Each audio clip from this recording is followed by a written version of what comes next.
Well, we're back right here in the studio, and I hope everyone out there is having a very nice evening. Our guest tonight is Dr. John Al-Ashar, and Dr. John is a researcher in chemical and environmental engineering and faculty member at the Australian University right here in the state of Kuwait, who is actively involved in food waste management and is here to shed light on strategies to find sustainable solutions to tackle this issue.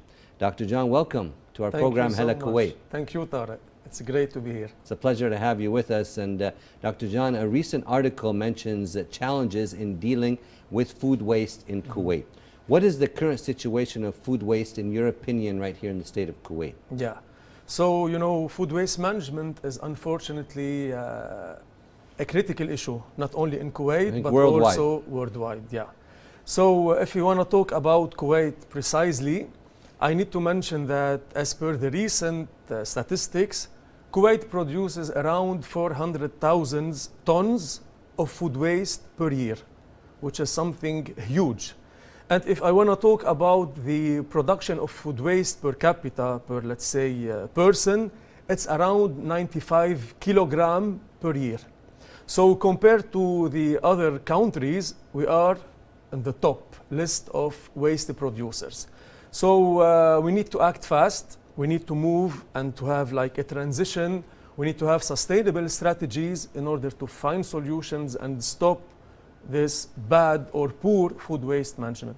Okay, so how is Kuwait, in your opinion, currently addressing this critical issue of food waste management, and what broader implications does this challenge have, sir? Yeah, so to my best of knowledge, we are only relying on landfills. We have around 18 landfills in Kuwait, and like most of them are not running so far. So I can also add, you know, that those landfills are not the best strategy to treat food waste, because they are like, they can cause pollution. Here I'm talking about environmental pollution. They can damage the planet, the ecosystem. We can have soil contamination if it's not controlled, if the landfill is not controlled in a good manner. We can also have like the spread of diseases, the spread of insects, which can affect our health. So this also affects the economy in a way or another, because we are talking about a lose-lose situation. So now, you know, we are like paying for our waste, then we are storing our waste, then it's being like transported to the landfill without any benefit.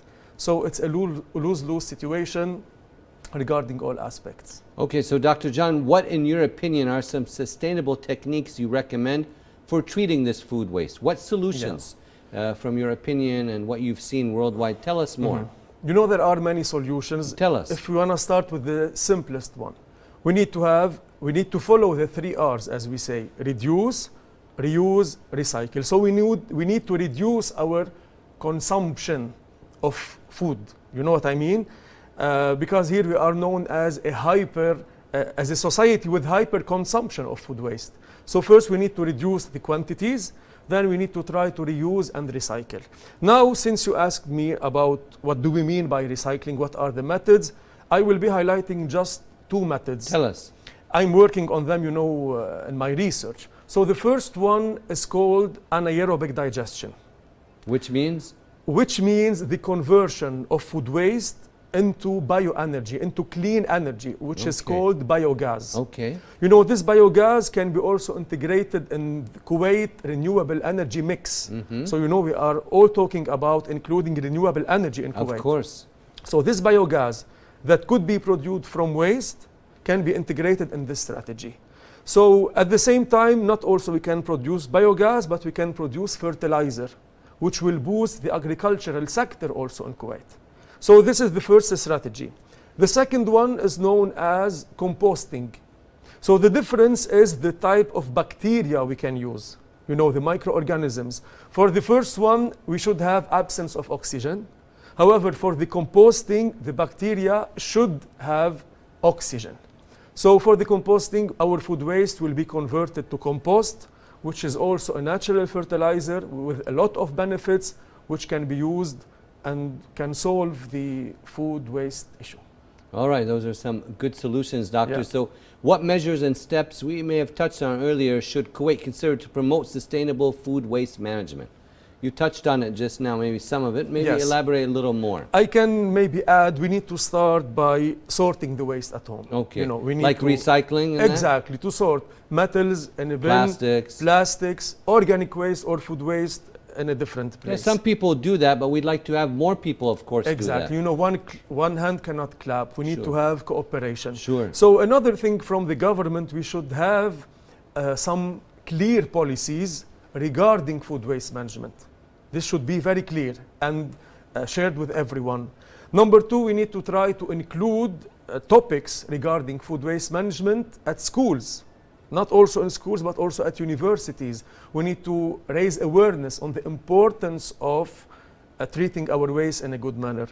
Another maybe recommendation could be to give incentives for businesses to have a good food waste management system. We need also to promote research and development for topics related to waste management. We need to maybe help the researchers to promote innovation in this aspect, if I may say. Very important. Go So, ahead. yeah. You wanted to add something else? I want to add, you know, maybe one last point is like raising awareness within the community itself. Sure.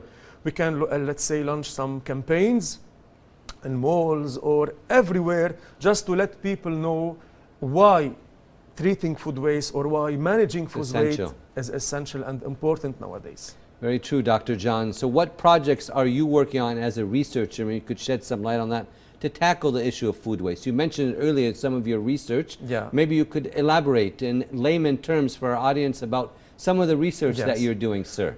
You know, I've been working on waste management since 10 years, around 10 years. Okay. I've had the chance to work during my PhD on management of grape waste, then on different kind of agricultural waste such as olive pomace, coffee waste. I also worked on dairy waste produced from dairy industries. And I can highlight that now currently in Kuwait, I'm working with my student in a project regarding the conversion of food waste into bioenergy. Excellent. And this project is funded by KFAS, Kuwait Foundation for the Advancement of Sciences. I'm also including my student. They are getting involved. We are doing like experimental work. Tell They us are more. doing How surveys. is this project? How are the students? Your Honor, they are really happy because Good. they are doing something for the society. Excellent. They're You giving know, back to their exactly. country in that. And they know that there is something wrong and we need to find the good solution in order to overcome this challenge. So they are included, they are committed, and I believe great outcomes will see the light soon, hopefully. Inshallah, that's what we hope for. Go ahead, Yeah. sir. And you know also, since you are talking about food waste, about my research, those technologies I mentioned can be also adapted not only to food waste. Currently in Kuwait, I'm working on petroleum waste. Okay. You know, we have the oil and gas Sure, industries. sure. They are producing what we call petroleum sludge. Yes. And this petroleum sludge, I'm trying to convert it into renewable energy source in cooperation, maybe with indirect cooperation with them, with some local industries in Kuwait. And also great outcomes are ahead. Okay, we look forward to that, Doctor. Hopefully. And Thank it's you. very nice that you shed some light on some very important topics this evening right here on Hala Kuwait. Thank And you, Dr. dear. John, what take-home message would you like to convey to the people of Kuwait and the audience right now regarding the issue of food waste? Yes. Maybe sum it up and give some advice what people can do at home. Exactly. So, you know, Tariq, we need to admit that food waste management is not only about our waste or our leftovers. It's about us. It's about our thoughts and our practices. So we need to try to turn those waste into something valuable, into something precious. I call it to gold, you know, because fertilizer is gold, bioenergy is gold. Yes. So at some point, we need to change our habits. You know, now in Kuwait, we have our tables full of food, and in the end, half of them will be wasted. So I hope we reach a stage where no bite of food will be wasted, you know? So imagine a scenario where we have generosity, because we are generous, where generosity meets sustainability. So it's a great combo. I hope we can reach it. So in the end, everyone has a role. You know, even every small act will lead to a change. So I invite you all to be cooperative, and let's work all together to build a green and sustainable Kuwait that we will be proud to pass to our future generation. That's very well said, and thank you so much, Dr. John, for Most joining us welcome. this evening right here on Hala Kuwait, and It was a regards great to the pleasure. faculty and your students also. Thank you. Continued success in the research you're doing. Thank you so much. Thank Great you, pleasure. sir. We'd like to thank our guest, Dr. John Al-Ash'ar, for joining us this evening right here on Hala Kuwait. He's a researcher, and we appreciate his time right here on Hala Kuwait. Right now we're going to move on to our next report, and it's dealing with recycling. Stay tuned.